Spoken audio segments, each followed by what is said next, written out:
श्री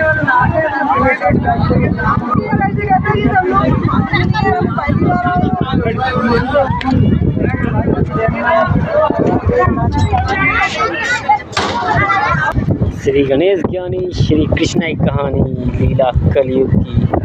कल की अवतार में बहुत कुछ है बताने। सपोज दैट जैसे देखो ना ये जगह, ये देखो ये जगह है ना, ये क्या है, इस घाट की जगह मतलब सरकारी कर्मचारियों जिन, देखो क्या है ये, खास करके मैं तुम्ही लोगों से कहना चाहता हूँ जो बिल्डर्स ज़मीन बेच रहे हैं, ये निजुल्क ज़मीन पे कब्जा कर है ना, डर को हटा के बदमाशी करके राजनीति में उतरे और बदमाशी दिखाकर निजुल पे कब्जा किया और रुपया कमा रहे हैं। तो भाई ईश्वर के नज़र बेइज्जती कर रहे हो ईश्वर की, तो ईश्वर शांत नहीं बैठेगा, समझदार हो। देखो ये सब कब्जा कर डाला है ना।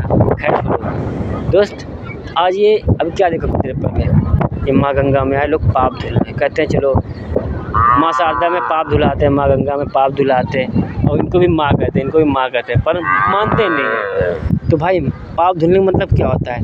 सपोज दैट हम गए किसी स्थान पर या माँ गंगा पे गए नहाया धोया और अपने पाप को पूजा पाठ में चले आए कर्म करके, मतलब पाप धुल कर। उसके बाद वहाँ जब लौट के आ जाता है ना, तो बेटा पाप हमेशा के लिए छोड़ दिया जाता है। इसीलिए कहते हैं चलो पाप धुल आए, कि पाप धुल के आते हैं। जो भूले भटके किया वो चले गए, जब समझदारी आई तो वहाँ पे गए और अपने पाप धुल आए। और वहाँ लौटने के बाद, हर पवित्र स्थानों से लौटने के बाद, हर पवित्र स्थान जहाँ भी जाए, मंदिर मस्जिद पवित्र स्थान कहीं भी जाए, वहाँ जाते हैं अपने पाप कर्मों को हिसाब देने ईश्वर को जाते हैं। उसके बाद वहाँ दुआ फरियाद करके लगा आते हैं, तो वहाँ से पाप नहीं किया जाता है। तुम लोग कहते हो दिल इच्छा पूरी नहीं हो रही, दुआ फरियाद लगा रहे हो। अरे तुम क्या कर रहे हो इंसानों? अपने अंदर झांक के देखो, भगवान दे दो, अल्लाह दे दो, खुदा दे दो, माँ दे दो, पाप धुल दो। पर तुम महाज करके फॉर्मेलिटी मतलब रखा गए थे, जैसे कि तुम रखा गए थे कि लो हम भगवान ये तो सौदा है हमारा, ये पाप खत्म करो जल्दी से, ये ऐसा करो जैसे कि तुम ऑर्डर दे रहे थे, भगवान तुम्हारे नौकर है ना। ऐसा ही है, सत्य है। हमने लोगों में समाज में धर्म और रिसर्च आज नहीं किया, सदियों से किया। फ़र्क था वाद्य वचन में बंधे थे, फ़र्क था कि हम और आप में बहुत डिफरेंस था, क्योंकि हम बाहर से दिखते तो हैं इंसानों की तरह और अंदर से कुछ और होते हैं।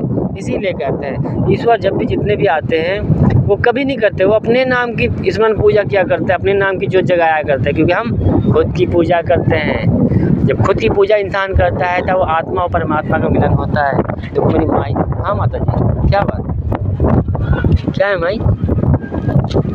देखो क्या कहते हैं, आत्मा ही परमात्मा होती है, सब में रहती है, एक ही ईश्वर जिसे कहते हैं। देखो बात कर लेते हैं, देखो इतनी देर से खेल रही थी दोस्त, सब में ईश्वर रहते हैं। ईश्वर जब देने पाते हैं, दर्शन देने पाते हैं, तो किसी भी रूप में आते, कहीं भी कहा, बस बात पड़ जाती है विश्वास की। लोग विश्वास नहीं कर पाते, सब कुछ तो करते, विश्वास क्या होता है उनको खाली कहते हैं, करना आता है नहीं, करना आता होता तुम नहीं पाते। इसीलिए कहते हैं दोस्त कहीं मत ढूंढो, आत्मा में झाँक लो, परमात्मा ले जाएगा।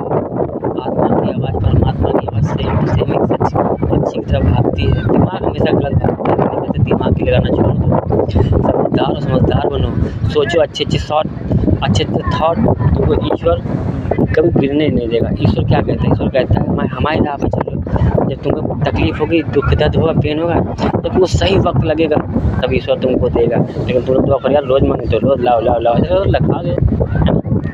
दोस्तों मुझे पता है तुम सब ये सोच रहे हो इसमें क्या कुछ नया है, क्या बता रहा है, थोड़ा सही मार्ग बता रहा है, ज्ञान का रास्ता बता रहा है, इसमें क्या कुछ नया है, ये क्या कल की अवतार है, क्या है, उनको पता ही नहीं सका उसके तौर क्या है। तो बात सत्य है, हम तो वही बता रहे हैं जो समाज को पता है सत्य है, बस तुम लोग एक्सेप्ट नहीं करते और हम इग्नोर नहीं करते, हम फोकस करते हैं हर छोटी छोटी चीज़ पर। इसीलिए कहते हैं अपनाना और कहने में बहुत फ़र्क होता है। तुम लोग सोच रहे हो कि ये ज्ञान की भाषा देकर क्या साबित करना चाहता है, तो मैं साबित